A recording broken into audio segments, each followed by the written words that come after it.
आज की रात रूस यूक्रेन के साथ साथ पूरे यूरोप पर बहुत भारी है। आज रात यूरोप के देश न्यूक्लियर धमाके के खौफ से डरे हुए हैं। आज रात कुछ ऐसा होने वाला है जिसका जवाब देने के लिए दुनिया के 4 सुपर पावर देशों ने अपने एटम बम तैनात कर दिए हैं। आज की रात दुनिया पर बहुत भारी है। आज है ग्लोबल दहशत की रात। सवाल यह है कि क्या अब से कुछ देर बाद होने वाला है परमाणु ब्लास्ट। आज की रात रेडिएशन के काले बादल बनेंगे।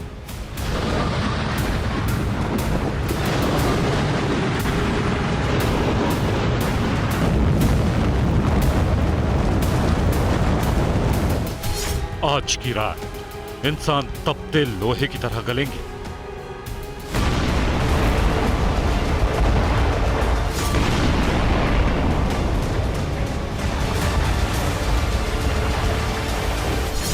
आज की रात एटम बम से भयानक ब्लास्ट होगा।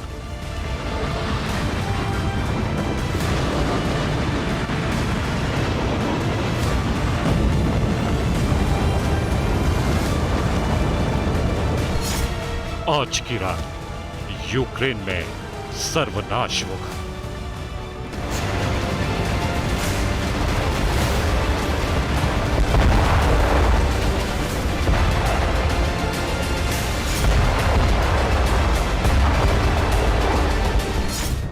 आज की रात पूरे यूरोप पर भारी है।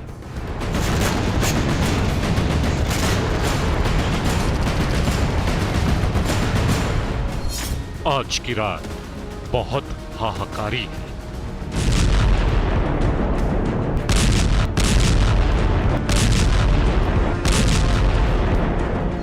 आज की रात यूरोप के लिए काल रात्रि है, क्योंकि कुछ देर में यूरोप के सबसे बड़े ज़ैपोरिज़िया न्यूक्लियर पावर प्लांट के मेन न्यूक्लियर रिएक्टर में परमाणु धमाका हो सकता है।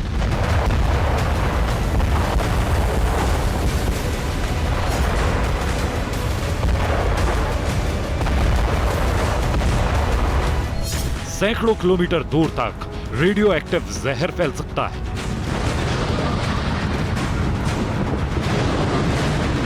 हवा में, बादलों में, मिट्टी में, सांसों में रेडियो एक्टिव जहर घुल सकता है।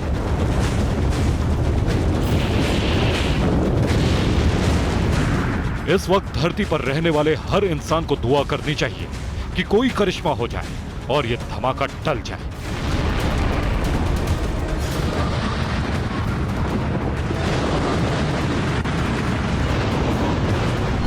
क्योंकि अगर यह धमाका हो गया तो धरती पर कहर टूटेगा। यूरोप के बीचों बीच एटम बम फूटेगा।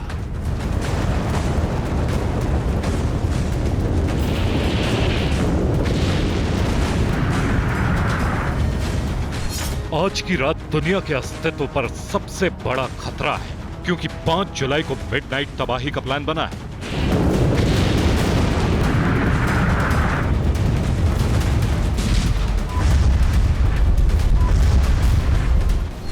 5 जुलाई को आधी रात के बाद किसी भी वक्त ज़ैपोरिज़िया न्यूक्लियर पावर प्लांट में विस्फोट हो सकता है। यानी धरती पर रेडिएशन का बवंडर उठने में अब कुछ घंटे नहीं, सिर्फ कुछ मिनट बाकी बचे।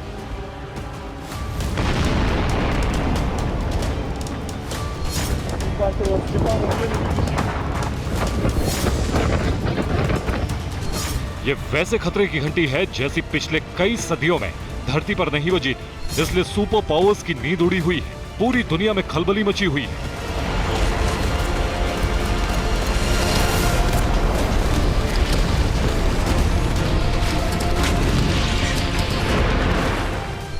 यूक्रेन के राष्ट्रपति व्लादिमीर ज़ेलेंस्की ने दावा किया है कि रूस ने ज़ैपोरिज़िया न्यूक्लियर पावर प्लांट में विस्फोटक लगा दिए हैं। रूस ने दावा किया है कि आज रात Ukraine Zaporizhzhia nuclear power plant पर डर्टी बम से हमला करने वाला है। फ्रांस के राष्ट्रपति ने भी ज़ैपोरिज़िया न्यूक्लियर पावर प्लांट में न्यूक्लियर हमले की आशंका से भरा संदेश जारी किया है। अमेरिका ने अपनी स्ट्रेटेजिक मिसाइल फोर्सेस को स्पेशल हाई अलर्ट पर रखा है। चीन के राष्ट्रपति शी जिनपिंग ने पुतिन से बात करके न्यूक्लियर हमले पर चेतावनी जारी की।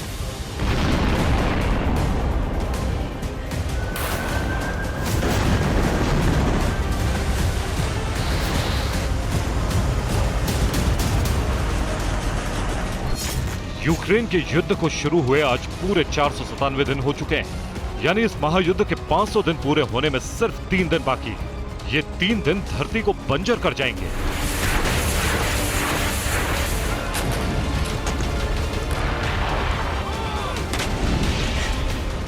किसी ने कभी सोचा भी नहीं होगा ऐसी तबाही लाएंगे, क्योंकि इन 497 दिनों में पहली बार कीव, मॉस्को, बीजिंग, पेरिस और वॉशिंगटन ने एक साथ चेतावनी दी कि ज़ैपोरिज़िया न्यूक्लियर हमले का एपिसेंटर बनने वाला है।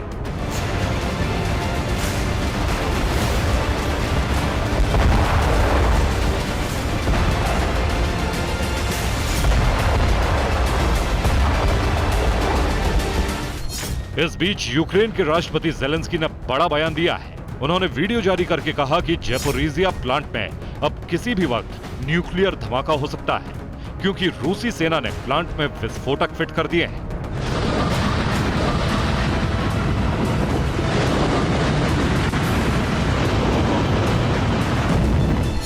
यूक्रेन के राष्ट्रपति ने यह वीडियो संदेश जारी किया और यूरोप के देशों में हाहाकार मच गया, क्योंकि अगर ज़ैपोरिज़िया न्यूक्लियर पावर प्लांट में रेडिएशन लीक हुआ तो उससे निकलने वाले रेडियो एक्टिव पदार्थ हवा और बादल में मिल जाएंगे। ये जहरीली हवा पूरे यूरोप में कहर ढा देगी।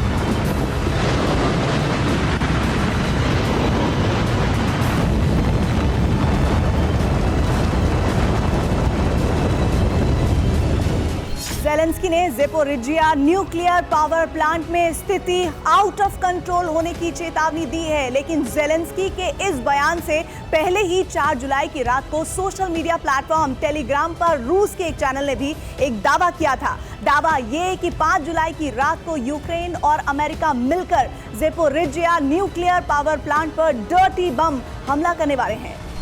रूस के टेलीग्राम चैनल पर अमेरिका के पूर्व मरीन कोर कमांडो और वर्तमान में जासूसी विभाग के अधिकारी के हवाले से ये पोस्ट लिखी थी। इसकी तीसरी लाइन में लिखा था कि यूक्रेन और अमेरिकी सरकार ज़ैपोरिज़िया प्लांट पर हमला करने की साझा योजना बना चुकी है। 5 जुलाई की रात को America Zaporizhzhia nuclear power plant पर बम गिराएगा। इसके बाद नोवोसिबिर्स्क या कजान पर टैक्टिकल न्यूक्लियर हमला होगा। इसका जवाब रूस भी न्यूक्लियर वॉरहेड से देगा। दुनिया अगले 72 घंटे के भीतर न्यूक्लियर युद्ध के लिए तैयार रहे।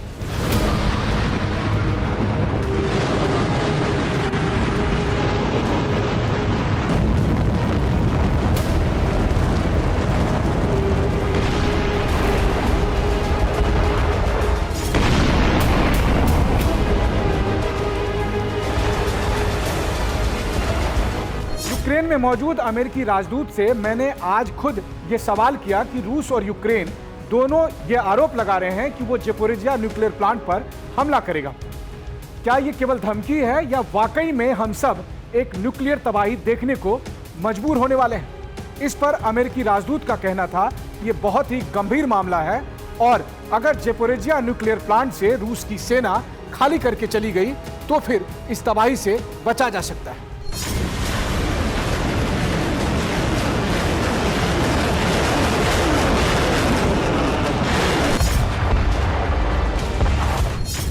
यूक्रेन रूस पर आरोप लगा रहा है कि पुतिन के इशारे पर आज रात ज़ैपोरिज़िया न्यूक्लियर पावर प्लांट में विस्फोट होगा।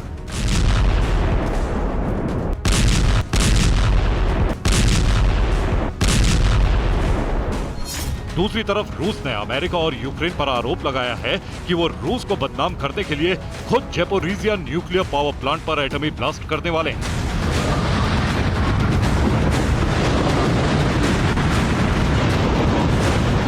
दोनों में जो भी सच बोल रहा हो, लेकिन इतना तय है कि अगर आज की रात ज़ैपोरिज़िया न्यूक्लियर पावर प्लांट में धमाका हो गया तो इस धमाके के सिर्फ 72 घंटे के अंदर दुनिया न्यूक्लियर वॉर के मुहाने पर खड़ी होगी।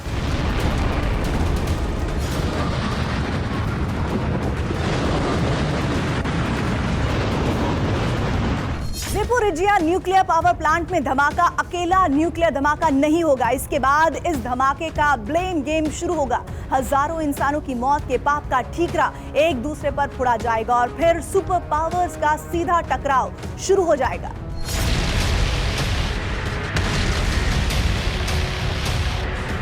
लेकिन 5 जुलाई की रात के बारे में 5 देशों ने जो आशंका जताई है, अगर वो सच हुई तो धरती के बहुत बड़े हिस्से की तबाही तय है।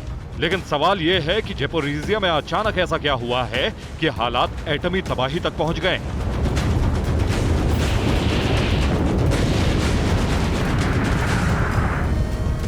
ज़ेपोरिज़िया के ज्यादातर इलाके यूक्रेनी सेना के कब्जे में हैं, लेकिन ज़ेपोरिज़िया न्यूक्लियर प्लांट के भीतर रूसी आर्मी मौजूद है। मैं खुद उस प्लांट तक होकर आया हूं। पहले यूक्रेन की तरफ से लगातार उस पावर प्लांट पर अटैक किए जाते थे, लेकिन अब हालात और अधिक गंभीर हो गए हैं। यूक्रेन के काउंटर ऑफेंसिव के बहुत अधिक बेहतर नतीजे नहीं मिलने की वजह से अब कहा जा रहा है कि यूक्रेन ये चाहता है कि पूरी दुनिया का ध्यान इस न्यूक्लियर प्लांट की तबाही के नाम पर इस युद्ध में आए, और बस यही सबसे बड़ी बात है। ज़ेपोरिज़िया में न्यूक्लियर धमाके के बाद क्या होगा? क्या भीषण एटमी युद्ध शुरू होगा? कितनी तबाही होगी? धरती पर कुछ बाकी बचेगा भी या नहीं? इस बारे में दुनिया में कोई अनुमान नहीं लगा सकता।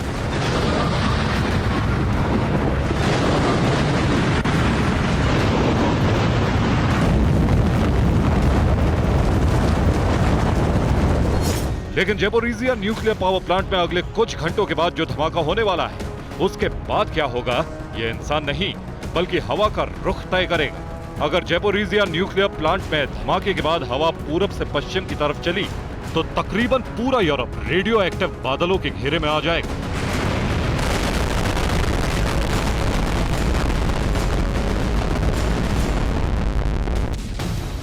हालांकि ज़ेपोरिज़िया न्यूक्लियर पावर प्लांट से रेडिएशन लीक का खतरा अचानक एक दिन में पैदा नहीं हुआ है। रूस और यूक्रेन का युद्ध शुरू होने के बाद यूरोप के सबसे बड़े ज़ेपोरिज़िया न्यूक्लियर पावर प्लांट को डर्टी बम की तरह इस्तेमाल करने की आशंका पहले भी कई बार जताई जा चुकी है।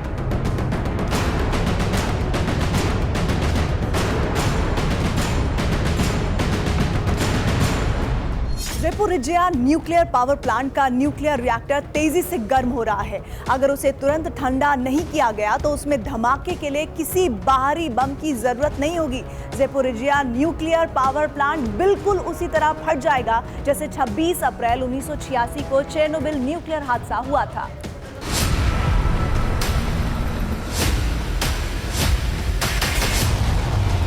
आज की तारीख में ज़ेपोरिज़िया न्यूक्लियर पावर प्लांट बिल्कुल अनाथ हो गया है। चेरनोबिल जैसा न्यूक्लियर हादसा टालने के लिए जब जिम्मेदारी लेने की जरूरत थी, उस वक्त ज़ेपोरिज़िया न्यूक्लियर पावर प्लांट को रूस ने भी लावारिस छोड़ दिया है और यूक्रेन ने। ज़ेपोरिज़िया न्यूक्लियर प्लांट दक्षिण पूर्वी यूक्रेन के एनरहोदर शहर में स्थित है। ये ज़ेपोरिज़िया शहर से लगभग 112 किलोमीटर दूर है। यूक्रेन के न्यूक्लियर पावर ऑपरेटर एनर्गोआटोम के मुताबिक इस न्यूक्लियर प्लांट में 6 पावर यूनिट चलती हैं।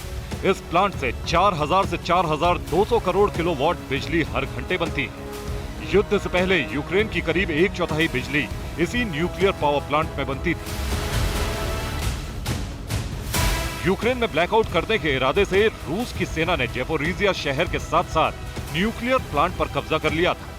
लेकिन 30 जून को रूसी सेना का काफिला न्यूक्लियर पावर प्लांट से वापस लौट गया। इसी बीच यूक्रेनी इंटेलिजेंस ने 30 जून को रिपोर्ट जारी की थी कि रूसी सेना को ज़ेपोरिज़िया न्यूक्लियर पावर प्लांट में विस्फोट करने के आखिरी आदेश दिए जा चुके हैं। परमाणु ऊर्जा विभाग के डायरेक्टर जनरल का बयान जारी होते ही रूस के सरकारी मीडिया ने भी ज़ेपोरिज़िया पावर प्लांट पर यूक्रेन और अमेरिकी हमले के प्लान की खबर चलानी शुरू कर दी। इसके बाद मॉस्को, बीजिंग, वॉशिंगटन, पेरिस से लेकर कीव तक फोन की घंटियां बजने लगी। यूक्रेन के राष्ट्रपति व्लादिमीर ज़ेलेंस्की ने फ्रांस के राष्ट्रपति इमैनुअल मैक्रों से बात की। ज़ेलेंस्की ने फ्रांस को हमले की आशंका के बारे में जानकारी दी। 4 जुलाई की रात को ही रूस के राष्ट्रपति व्लादिमीर पुतिन और चीन के राष्ट्रपति शी जिनपिंग के बीच बातचीत हुई। चीनी मीडिया के मुताबिक जिनपिंग ने पुतिन को न्यूक्लियर हमले के बारे में चेतावनी दी। इसके बाद 4 जुलाई की रात को ही यूक्रेन ने ज़ेपोरिज़िया न्यूक्लियर पावर प्लांट की मेन बिजली सप्लाई लाइन भी काट दी। ज़ेपोरिज़िया न्यूक्लियर पावर प्लांट पर गोलाबारी तो कई बार हुई है, लेकिन 4 जुलाई की रात से 5 जुलाई की सुबह तक यूक्रेन में हुए कई घटनाक्रम परमाणु विस्फोट की आशंका बढ़ाने वाले हैं। यूक्रेन में ज़ेपोरिज़िया सहित कई शहरों में सार्वजनिक तौर पर अलार्म बजाकर घोषणा की जा रही है। जनता को बताया जा रहा है कि परमाणु हमला हुआ तो उस वक्त ये अलार्म बजाए जाएंगे। लोगों को बताया जा रहा है कि अगर ज़ेपोरिज़िया न्यूक्लियर पावर प्लांट पर विस्फोट से रेडिएशन लीक होता है तो क्या करना है। यूक्रेन सरकार ने कई शहरों में बैनर, पोस्टर और गाइड बुक जारी किए हैं। जनता को बताया जा रहा है कि न्यूक्लियर हमले के वक्त बचाव के तरीके क्या-क्या हो सकते हैं। ज़ेपोरिज़िया न्यूक्लियर पावर प्लांट में धमाके का खतरा बढ़ता जा रहा है, क्योंकि अगर इस पर बाहर से कोई बम ना भी गिर जाए तो भी इसे ठंडा रखने वाला कूलिंग सिस्टम डैमेज हो चुका है। कुछ दिन पहले काखोवका डैम में धमाका हुआ था, पूरा डैम तबाह हो गया था और इस डैम का बचा रहना ज़ेपोरिज़िया न्यूक्लियर पावर प्लांट को बचाए रखने के लिए सबसे जरूरी था, क्योंकि यही वो डैम था जिससे निकला पानी ज़ेपोरिज़िया न्यूक्लियर पावर प्लांट को ठंडा रखता था। जिस तरह रूस ज़ेपोरिज़िया न्यूक्लियर पावर प्लांट पर तबाही की आशंका जाहिर कर रहा है, बिल्कुल उसी तरह रूस ने पहले ही काखोवका डैम पर हमले की आशंका जाहिर की थी। 21 अक्टूबर को रूस ने यूएनएससी को एक चिट्ठी भी लिखी थी। इस चिट्ठी में साफ साफ लिखा था कि यूक्रेन डैम पर हमला कर सकता है। यही वो चिट्ठी है जो 21 अक्टूबर को रूस ने यूएनएससी के लिए लिखी थी। रूस ने काखोवका डैम ब्लास्ट में हाथ होने से इनकार कर दिया है। तब रूसी डिफेंस ने दावा किया था कि यूक्रेन ने डैम उड़ाने में हाइमार्स लॉन्चर्स का इस्तेमाल किया था। काखोवका के बाद अब ज़ेपोरिज़िया न्यूक्लियर पावर प्लांट में धमाके का खतरा है और पूरी दुनिया को चेर्नोबिल जैसा परमाणु हादसा होने का खौफ सता रहा है। और अब Zaporizhzhia nuclear power plant target पर है। अगर आज की रात इसमें धमाका हुआ तो तबाही सिर्फ यूक्रेन में नहीं होगी, बल्कि पूरा यूरोप रेडियो एक्टिव राख में खाक हो जाएगा। Bureau report, TV9 Bharatvarsh.